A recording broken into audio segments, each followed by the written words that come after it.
What up, Chiefs fans? Welcome to Indianapolis. We are live from the 2026 NFL Scouting Combine. I'm BJ Kissel, joined by Tucker Franklin and Herbie Teope. And just like Brett Veach's press conference, we're going to start about 10 minutes earlier than promoted. In solidarity, In solidarity. Yeah. Tucker had promoted. We're going to go about 2:15. And here we are going, at least Eastern time, going a few minutes earlier. But appreciate everybody for hanging out, whether you're watching live, watching the re-watch of the video, or listening to the podcast. We appreciate you for spending part of your time with us. We're going to go through. Brett Veach had a chance to talk with the media here in Indy to kick off the combine like they generally do. He's always one of the first to go. But yeah, fellas, let's get into it. Let's talk some combine. I'm excited. Herbie, how are you? I'm well, Tucker. How are you? How are you, BJ? I'm fantastic. I like the combine. We got a great spot here. Favorite events, yeah. We've been doing this for so long. We finally got a spot downtown, a little loft, right in kind of the center of the action. So I know you're excited. You've been coming to this for a long time. Have you ever? I guess you've stayed in hotels. Yes. So you've been downtown and close like this before, but not with a place like this. Not like this. BJ hooked us up with this incredible Airbnb loft. It's great. This is a great spot. We're about a block and a half away from the convention center. Granted, it was a little chilly this morning, but it is going to warm up Wednesday, Thursday, Friday, Saturday. So the walk won't be so bad. Yeah, it's not the combine if you're not walking freezing at 2 o'clock in the morning from one place to another. Those years may have passed me by. You're right in your prime. It wasn't 2 o'clock in the morning, but we got after it. We had to plant the seeds early on in the week. You know, had to lay a little groundwork, and then we will reap what we sow later on in the week. But it was a good starter day yesterday out there at all the places you need to be. Make sure you're locked into the KCSN YouTube channel because Tucker Does video will be coming out, and there's a great development for the Tucker Does video that will be happening tonight that I'm very excited about. But overall, different look at the combine this year. Did Tucker do shrimp cocktail last night? Tucker did shrimp cocktail. If that does not make your Tucker Does video, I'm going to be highly disappointed. Herbie, let me tell you this. I remember like the shrimp cocktail, like buzzing the ears, you know, clearing out the nostrils, the horseradish, right? I did not remember it hitting you square in the back of the head. Like when I took that first bite and it felt like somebody just smacked me in the back of the head, I was awoke and it primed me ready for this week, is really what it was. You joke about it before, and I think you talk about steak, talk about the whiskey and the bourbon. Yeah. We got our Ben Holiday bourbon right here. We came prepared. Shout out. We'll have some interviews here and do some fun stuff. But yeah, between the bourbon, the steak, and all the different things that you can do here, is a good start last night with St. Elmo's. Oh, St. Elmo's is great. To get it going, and then I'll hit up Prime here in a little bit. But yeah, you and Matty V are going to have some pretty good content. Yeah, with the high velocity last night, too. Just kind of scope it out, you know. I just had to set the scene, scope it out. Shout out to everybody joining us in the chat. It says, looks like ETN is going to be a Chief. A lot of stuff to get into in terms of the Chiefs and their roster building stuff with Brett Veach stepping to the podium and all that. But, look, this is where it all starts. As we talk about it, I think, on every show we've had so far at the Combine, this is where it starts. This is where all this season starts. You talk about the shrimp cocktail. The one thing we talked about this last night when you had it is that there's nothing else that I ever eat, that I ever feel, that feels like that. Right. So, like, I could be anywhere else in the world, and if I get that feeling for 2 seconds, I'll be like, I'm at St. Elmo's or Harry and Izzy's in Indianapolis. It's very unique in that way. But it's beautiful. What's not unique is that Brett Veach spoke to the media, had a chance. Herbie, of all the things, what was the top tip? We'll get into a lot of the stuff, but what was the top thing that was said by Brett Veach at the podium today that stood out to you? It's the thing that you have to really listen to. Veach and Andy Reid, most general managers and coaches, are going to say a lot, and you got to figure out exactly what stands out, as BJ says.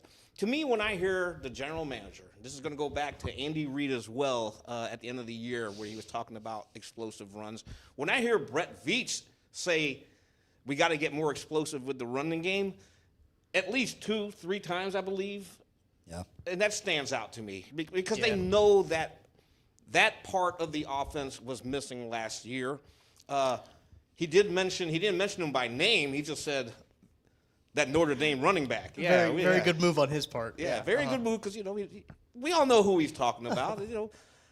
They had the 9th overall pick. I think they're going to have options. They will have a lot of options there. Some of the other things that stand out, he talked about his decision to release Mike Dana and the salary cap saving move saved them by, I believe, $8.9 million. And they made a decision now, and Veach pointed out that he wanted to give Mike Dana time to find his market.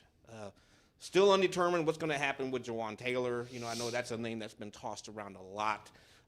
But that to me, those were probably some of the bigger things. Oh, and Kelsey. Got to talk about Kelsey. Andy Reid talked about Kelsey on Friday. They're in communication, and the same thing. Veach kind of reinforced that. They're still talking about potentially bringing him back. Yeah.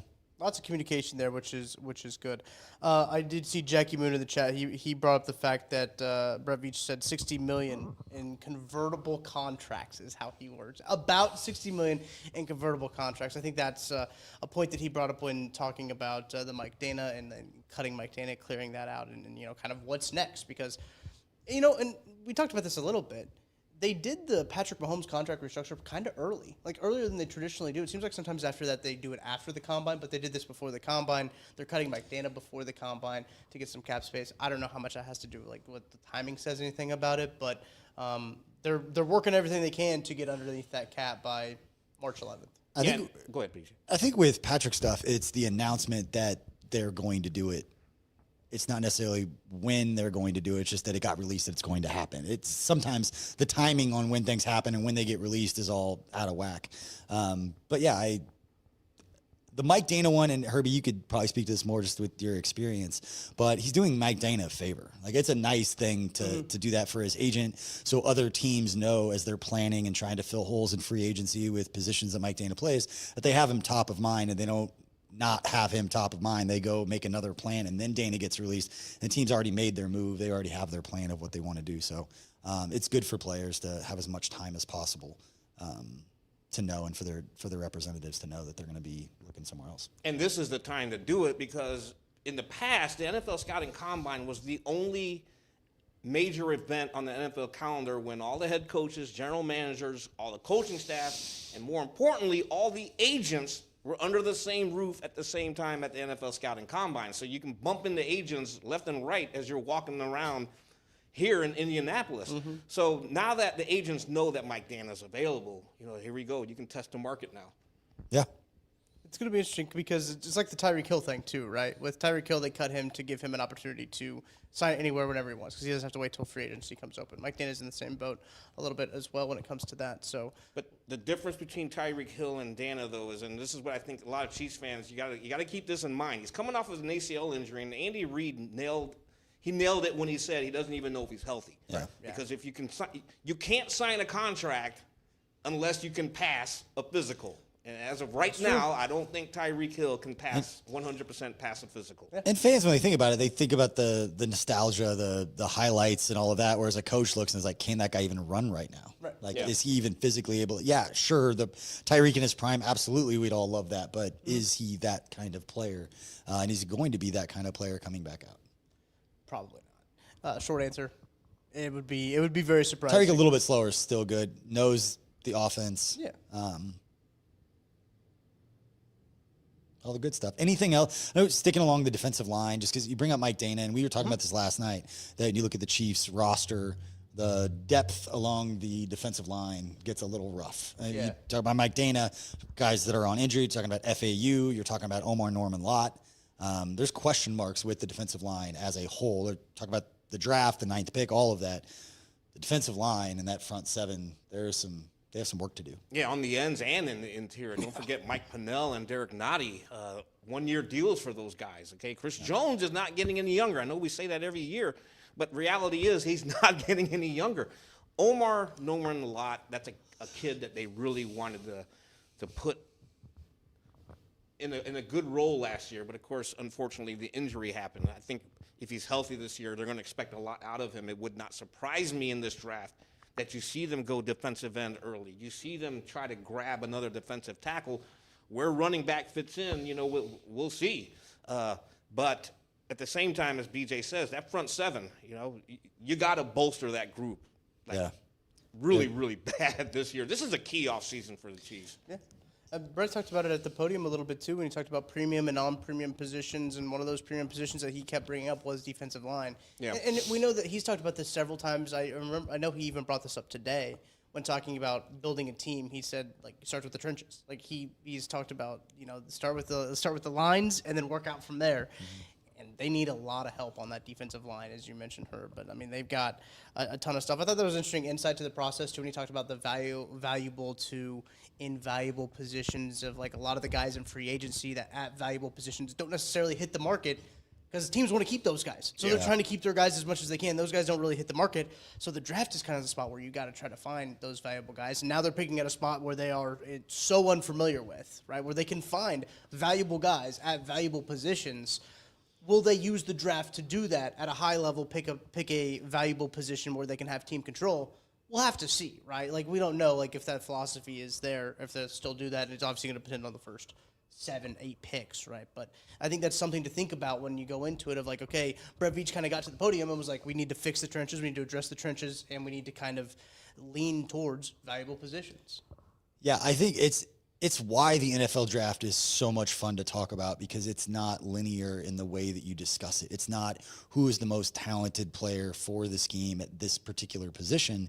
You're bringing in the roster construction and the composition of, you know, positional value. And you talk about edge rush. And this is where, like, I could convince myself and have convinced myself of 2 entirely different draft philosophies that both completely make sense to me and to be okay with. And the one is the edge rusher. That the Chiefs not probably ever again, barring what this season looks like, because they've got some issues in a rebuild. I think that was one of the things that Brett Veach said, where they're kind of in a rebuild, whereas years before it'd be kind of maintenance and kind of keeping the roster together. He made a comment about rebuild, but throughout Patrick Mahomes' prime, where he's right now for the next 5 years, to have an edge rusher on a rookie contract with where they're at from just cap standpoint could not be more important or valuable to have an edge rusher on a rookie deal that performs well. So like that from a roster building makes all the sense in the world to not have to pay that person a lot of money.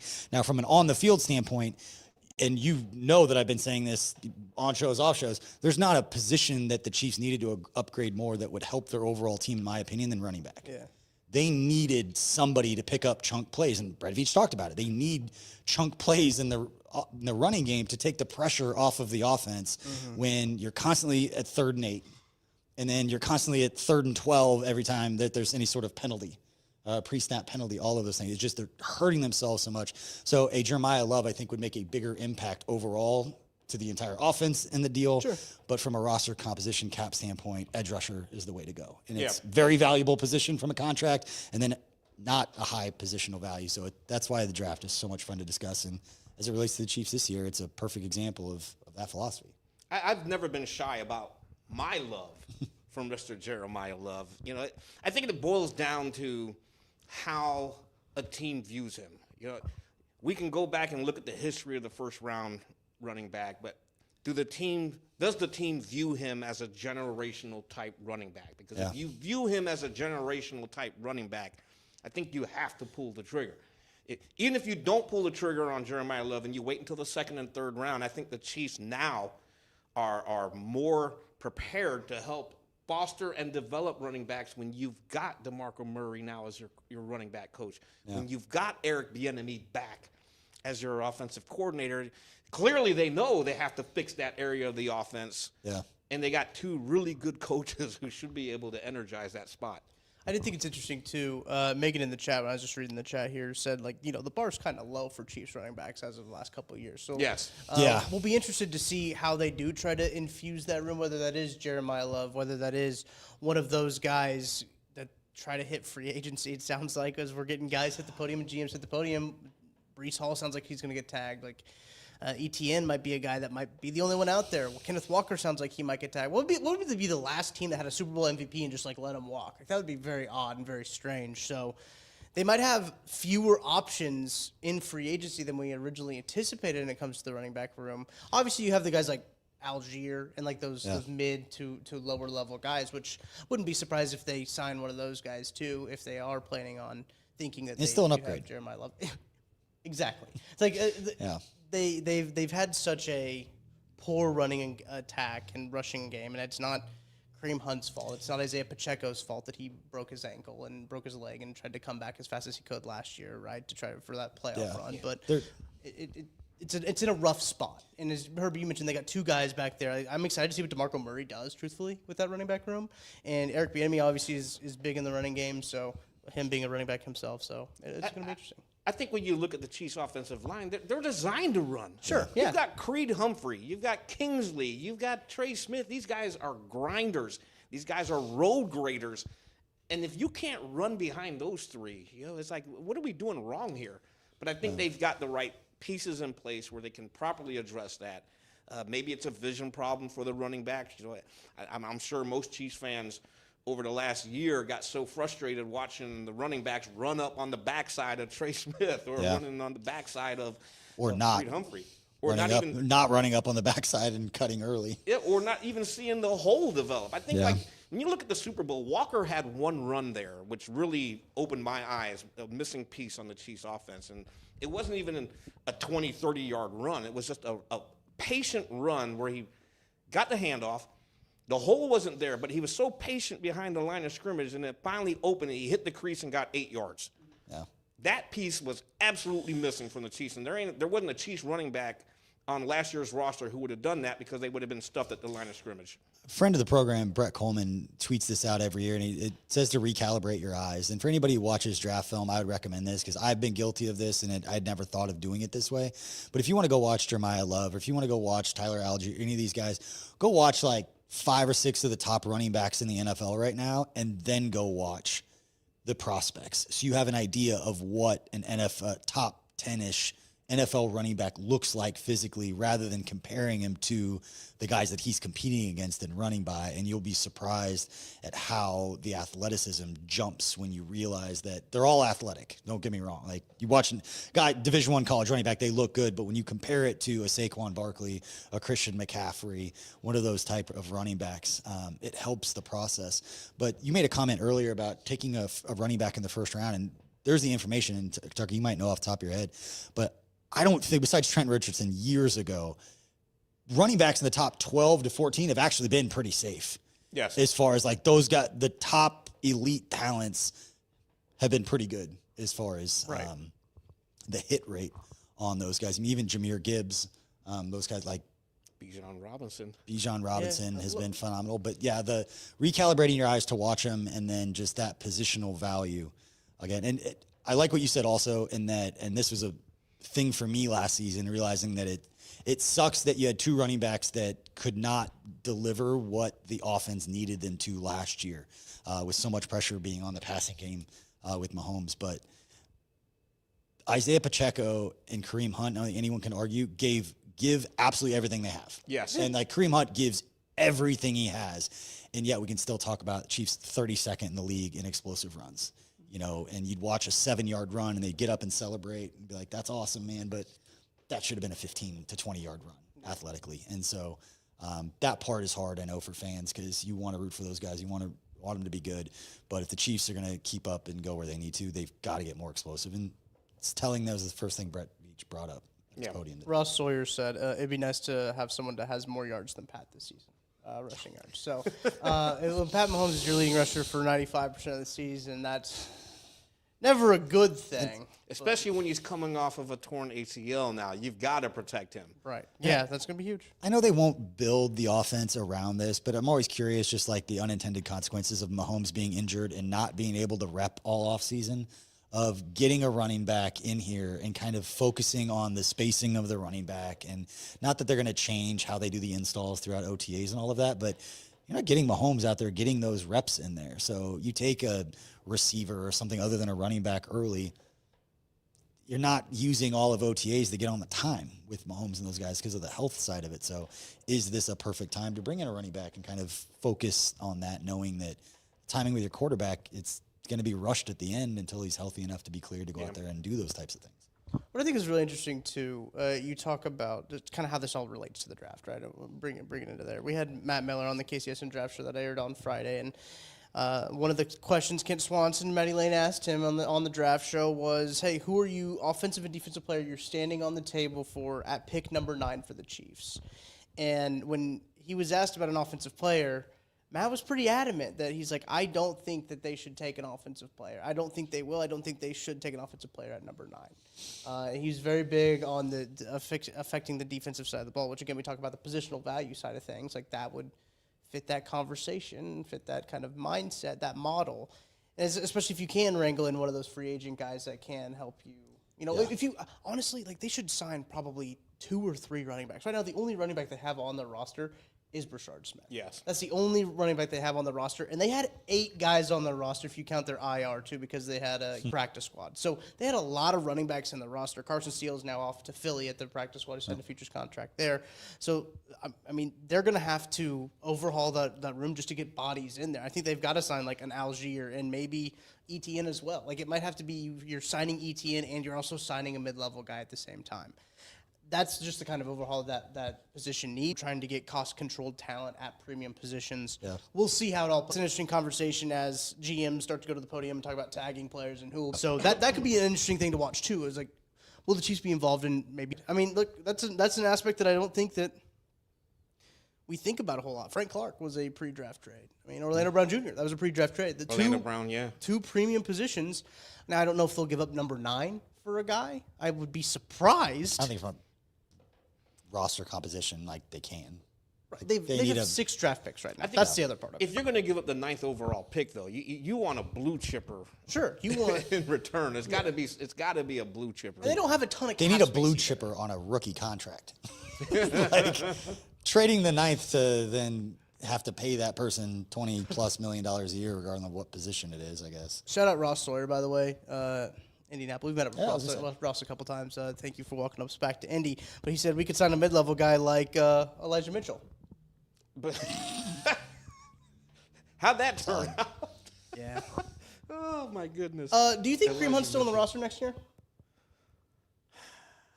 Put me on the spot here. I mean, a 1-year deal last year. Wasn't it a 1-year deal before that? I mean, Brett Veach is the king of the 1-year deals. With he's going to get a veteran minimum deal. He's minimum. If you're going to have a veteran minimum contract guy, because of, and this is more like the nostalgia, just feeling good part of it, and Kareem's career arc and what he's gone through and all that. If you're going to have a 4th running back, and it's going to be a veteran minimum contract guy, like I'm fine if Kareem is that guy. Especially if you draft a running back, so you got a young kid in there. Kareem Hunt knows what EB wants, so I mean, there's nothing wrong with having that older veteran presence. Now that you say that, I hadn't thought about it that way. Like the way that EB gets on those guys, it might not be bad to have somebody that went through it with EB just to be like, I've been there, man. Yeah, like, he's not mad at you. He's not mad at you, screaming out throughout OTAs. He might be cussing you out, but he's not mad at you. That's funny. Sumer in the chat that said the sound's going out, but then there's also people saying that the audio's fine. So we're gonna hold strong here. I can hear it coming from Nick's computer just fine. We gotta take a little. We probably should take a break first. Wanna do that now? Yeah, Nick, hit the break. Yeah, I gotcha. For anyone watching, I'm Brett Goodwin, one of the owners of The Learning Tree. The Learning Tree is a neighborhood toy store in Prairie Village, Kansas. This has been here in this location since 2000s, and my husband Alan and I purchased the store in 2023. Alan and I grew up in families where we've always wanted to have a business together. Alan grew up, for instance, his parents had a jewelry store. I worked in a local toy store here in Prairie Village when I was growing up. When this opportunity happened in 2023, we knew right away we wanted to contact them and pursue the store. We wouldn't have been able to get the store without the team at Emprise Bank. From the day we contacted them, they knew what we needed to do, which was very helpful. I would absolutely recommend the team at Emprise Bank to anyone looking to secure a business. We worked with Emprise from day one. They were extremely helpful. They were always great resources. We talk to them frequently. They know the area. They're very friendly. We know who we're going to talk with, and they know what we need to do. We hope we'll see you at the Learning Tree. Welcome back to Indianapolis here on the KCSN Draft Show. BJ Kissel, Tucker Franklin, and Herbie Teope coming to you from downtown Indianapolis in our little Airbnb loft. We're having a good time. It is day 1 of the Combine. We're just getting started and breaking down everything that Brett Veach said at his press conference, what he said, what he didn't say, and trying to read between those lines to give you guys as much perspective as we can, being right here in the heart. And shout out to all the beat writers, not just Herbie, all the beat writers who are here making the trek from Kansas City. We got Nate Taylor. We've got Sam McDowell. We've got Pete Sweeney. Matt Derrick. Matt Derrick, and then who am I forgetting? Jesse Newell. Yeah, Jesse Newell from The Athletic. So shout out everybody bringing Chiefs coverage to you guys from Indianapolis. Shout out Herbie. Shout out Herbie. Shout out to KC Sports Network. Veteran. I can't say it enough. These digs that BJ got for us. It's my job now. Look, we got Everything else. Should we promote what Herbie's wearing? Because people can get what Herbie's yeah. wearing. People can Oh, get yeah. People can get what I'm wearing. If you go to shopkcsn.com, we actually have new merch out. We haven't promoted it, but we have new merch out. We'll have some new merch coming out hopefully soon too. New? New. Oh, More- yeah. More New. More new. Yeah. Some new merch out there, but this is just like the base set, right? Just Yeah. the logo. If you want to rep KC Sports Network, shopkcsn.com. Go check that out. Got hoodies, got t-shirts, got long sleeve shirts, crew necks, Coffee cups. coffee cups, Beanie caps. beanie. No. No beanies. I have some. If you're in Indy and you want a KCSN beanie, you come Where's on Ross? up. Ross, No, it's come going to get be one. freezing. And I brought about 15 of them up here. Yeah, I brought mine. Herbie brought his. We got bourbon too. Maybe Nick brought his. I don't know. I don't want to speak for Nick. Shout out Holiday Bourbon. We made sure to come prepared. Yeah, I love Ben Holiday Bourbon. They make that football show possible, so thank you to Ben Holiday Bottle and Bond Bourbon and Holiday Distillery. We saw some 360 vodka on the way out here. We did. We saw some I've just holiday I've spirits. gotten the habit now of anytime I go to a liquor store or gas station that sells liquor, I just kind of peek over there and be Yeah, like, to see. "Hey, Gary, holiday products." And they didn't have the bourbon, but they did have the 360 vodka at the gas station that we stopped at in the middle of Illinois. I did say, I just saw Nick in the chat bring this up. We did have boots on the ground at Starbucks. No signs of fights. So no Yeah. signs of fighting at the Starbucks. Or the alley. Or the alley. I looked out for Mark Sanchez, didn't see him. No signs of him. Just angry. I just want to know what he was on, that he was thinking that truck driver was breaking into his. That's crazy. You never know what you're going to see in Indianapolis. We might see a That's lot the because we're living like above one of the hot spots. And you were worried it was going to be loud. I didn't hear We're anything catty else. corner. We're not right above the bar. Which is We're good. to the side of a very popular establishment that people go to. Literally, our building is like you don't even have to go outside to get to that bar. Yeah, it is. It is Very well connected. pretty nice. Ooh, my says, Sorry, it's not connected to White Cat. We could not find an Airbnb connected to White Castle for Herbie. Did you go to the one by the stadium? Is that what you went to? The white, yeah, right down the block. Yeah. There's Did only you walk one. there? No, it was too cold. Okay, I was going to say. There's no way there's more than one White Castle here. Are there No, more? there's more. Yeah, Oh, of course there In is. Indy? Several. Yeah. Oh, yeah. Really? There's several. White Castle is an annual tradition for me, dating back to Lord knows how long. What combine is it's this for you, always my Herbie? first meal. Oh. 18. This is my 18th NFL scouting combine. Holy cow. That's too many. Your combine career can vote. This is When I my- first started here, it was at the RCA Dome. Ooh. Yeah, the RCA Dome. This is my 11th. Wow. What did we decide for me? 4 or 5? I think this is 5. I think this is 5 too. One of those years It's is. fine. It's fine. Round up, you know. It has been an arc. We stayed in the first year. You would not have stayed there. The NFL scouting combine to me has changed a lot over the years, though. Our first Airbnb was like $42 a night. I'm not kidding. The whole night, like the whole week was like $300. That's why we went. It's because it was so cheap. I remember you're like, I found this Airbnb that's super cheap. We can Let's afford go. it. And we just went. every year. It just gets a little bit better. Is that when we had Barber was there? Remember, Barber was Yeah. there for that one. Was that year 1? Yeah, Where we because his talked second to, year was the night before where he said he couldn't make it. Coach Colin. We got that. We had the interview Yeah. with Coach Colin that year. Shout out to Shout out Coach Cole. Colin. Sean Barber in college had played at for the Richmond Spiders. Coach Colin Rich was what? out there with him every time. Yeah, I love Sean Barber. Nate Taylor just texted me asking where I'm at, so that's going to be an adventure coming up later. Doesn't he know he has a podcast to get to? Does he need to record in here? Oh, I'm sure he could. I didn't even think about that. I haven't told Nate I'm going to the Pacers game. Nate, if people don't know, he used to You cover just the- gave it away. That's okay. Teased it earlier. Yeah, they can know. It's okay. If you guys are watching this video, you should watch Tucker Does now. But Nate used to cover the Indiana basketball team here. The I Pacers. didn't know that.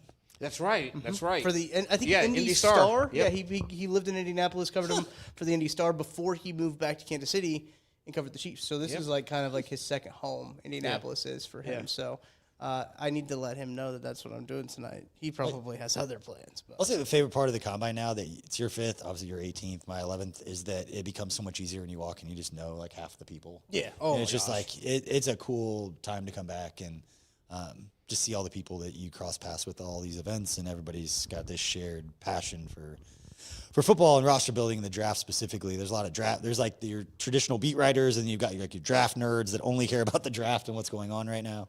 It's just a perfect synergy of everybody coming together. I love this week. It's pretty fun. I do enjoy it. Anything else from Brett Veach's presser, you think? Oh, in fact, it started early. That Yeah. threw some things off, but he talked for 15 minutes, answered questions. I don't think there's anything that really jumped out to me that was everybody's going to be talking about the thing that Brett said. I don't think there was any of that. Was surprised there were no questions that, at least I didn't catch all of it. We were a couple minutes late. Nothing about Rashee Rice No. at the podium. Little surprising, not little, pretty surprising. I'm not sure what they would say, and I'm sure he was prepared to answer it with a whole lot of nothing that was going to move it forward. Same thing that Andy Reid said on Friday. Gonna say, yeah. Can't comment on it. Yeah. You guys had the opportunity to talk to Andy on Friday on the Zoom call and everything like that. And did he address it off the top, or did he get a question about that? I can't remember how He that got a all question on it. Yeah. Yeah, he got a question on it Friday. I believe Seren Petro from A10, and he was like, yeah, I can't comment on that. I didn't watch that presser. If you hadn't asked him, would you guys have known that he wasn't going to be here? No. So you got the information that told everyone he's not coming here. Well, we got the media schedule Yeah. that they send out saying who's talking, et cetera, and his name was not on the list. Yeah.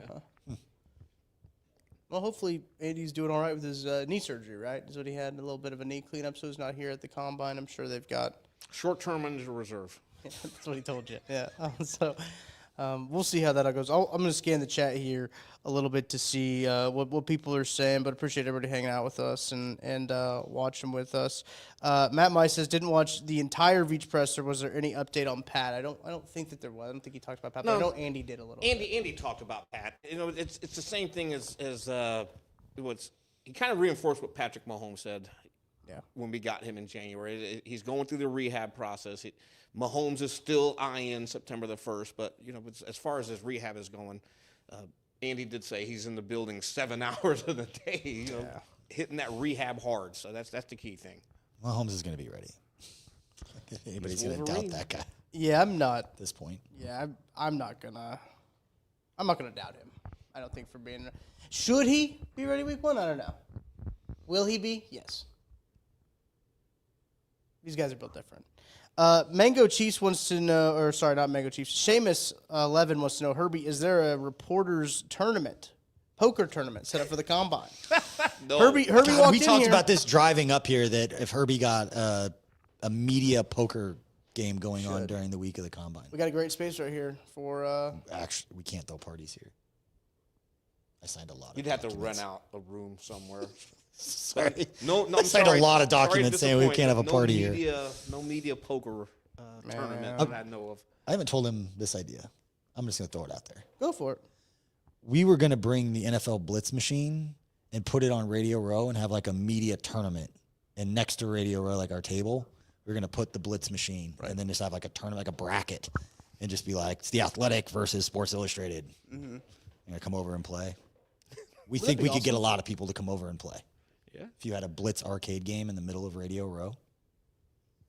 Don't know if they'd let us in with it. Getting through security would be a kind of a. Doesn't say you can't bring a Blitz machine. It does not say that, and we don't have knives in it or anything, you know. So I mean, we gotta be good. Herbie knows people. Herbie does know people. I know people. I did see Ronson Trade said we need a Herbie Combine historian segment, and when we walked into the, we walked into the Convention Center. convention center. There you go. That's the word I was looking for. Herbie just started giving us. Let me tell you, back in the day, this is where it was here. This is where we went. This is how we did it. All things here. And I was like, man, History with Herbie is the next podcast on the old channel. That's kind of, it goes back to what I was saying earlier, how much the combine has changed over the years. Yeah. Where we do it now, obviously the RCA Dome. So the media rooms and even the access to the coaches and players was a lot different to how it is now, where they have all those standing podiums all around the room. Back in those days, you got them at the tables. Mm-hmm. Yeah, and you get coaches as they're coming off of the elevator. And then when Lucas Oil Stadium was finished, I want to say 2009 was our first year over there. And BJ, you remember how the setup was there. They set us up in the banquet room. Remember that? I would never went there. You were there. Oh, yes, I was. I'm sorry. Yeah. Yes, I do remember that. And the reason I remember that is was because original, yeah. you, Ryan O'Halloran, now with the Buffalo News, and me, we're the only 3 K-State alum in the NFL media corps. So we ended up taking a picture together.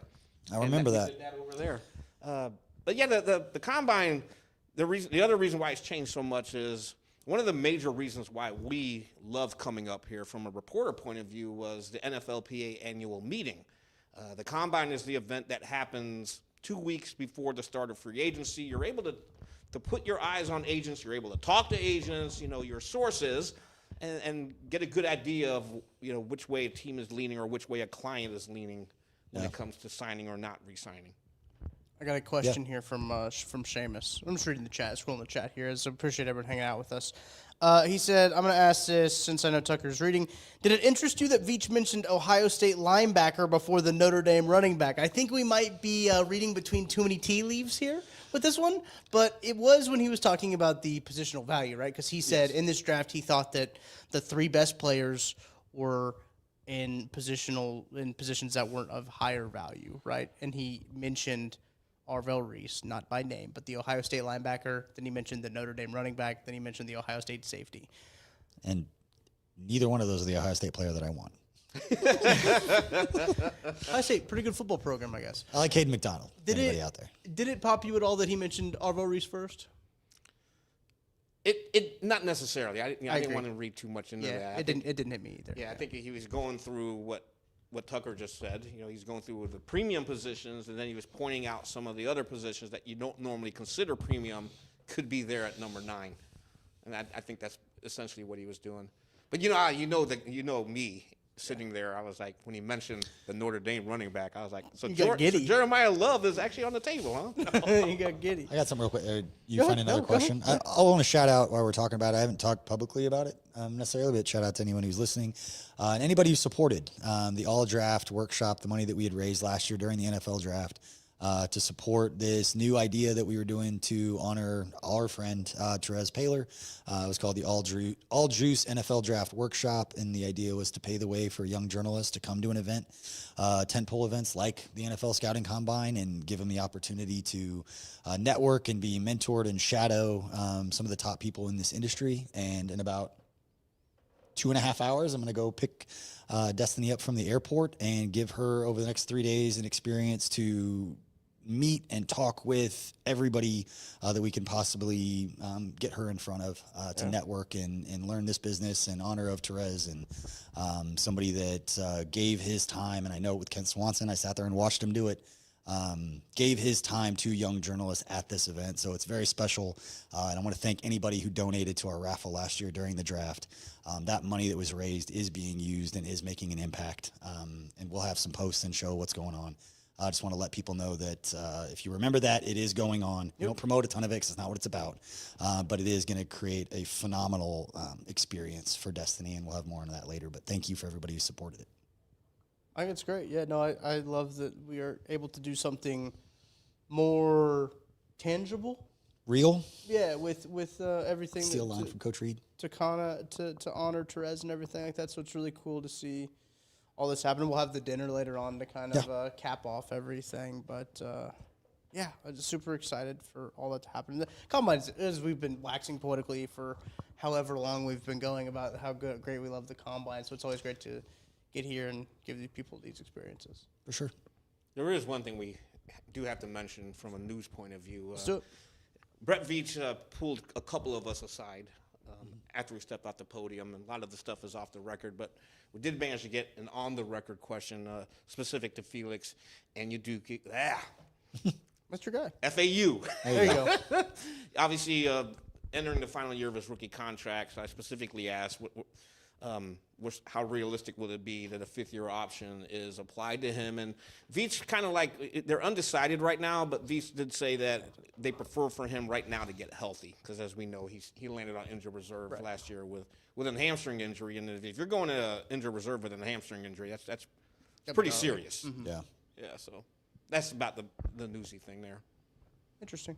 We'll see how that, especially they have depth. They need the depth. Want to wrap it up with one more question from the chat? Yeah, Got anything pretty good or a couple?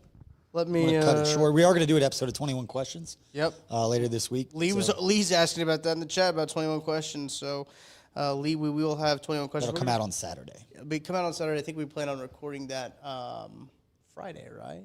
That's the plan. Everything's pretty fluid at these events, so you just kind of take what you can get. That's why we brought all the bourbon to bring guests to the Airbnb here. Good question from Weston here. I think this is a good one to wrap up with. Weston asks, when did the Chiefs start doing 15 to 20-minute interviews with players?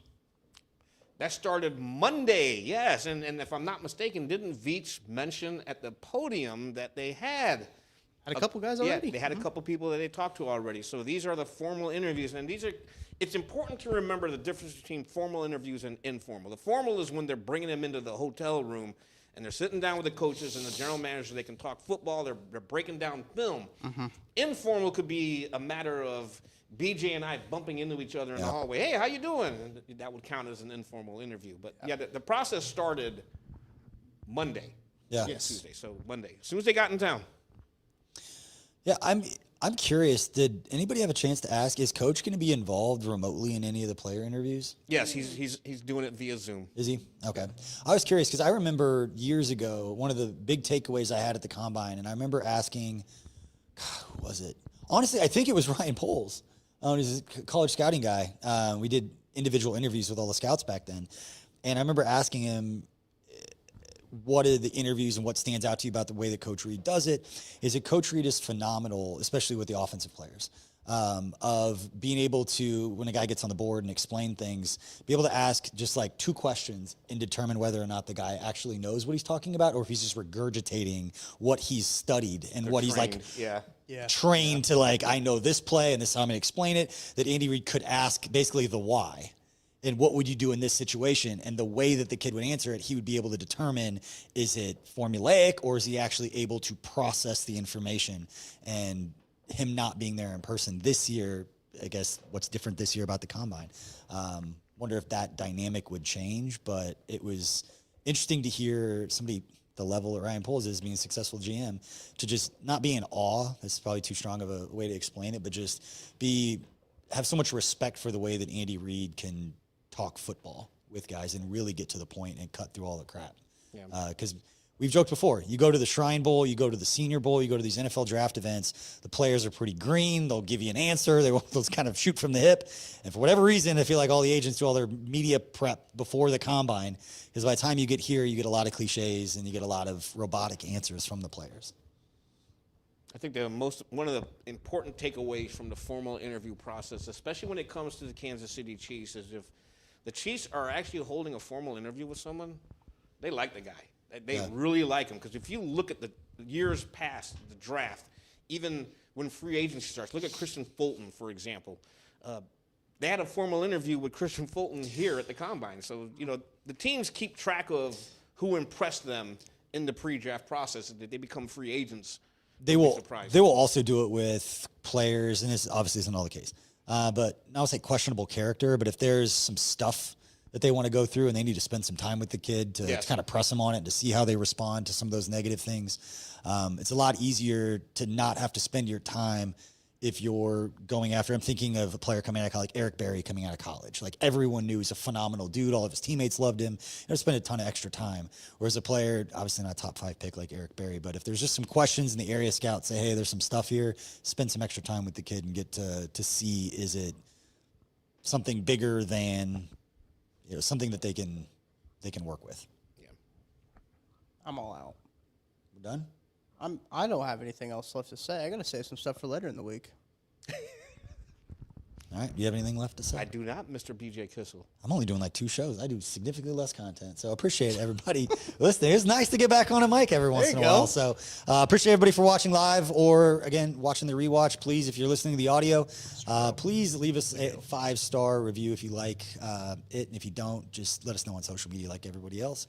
But appreciate everybody for hanging out. We'll have plenty more content coming to you from Indianapolis from the 2026 NFL Scouting Combine. And don't worry, only weird games coming up live here pretty soon. Thanks, everybody, for hanging out, and we will catch you very soon.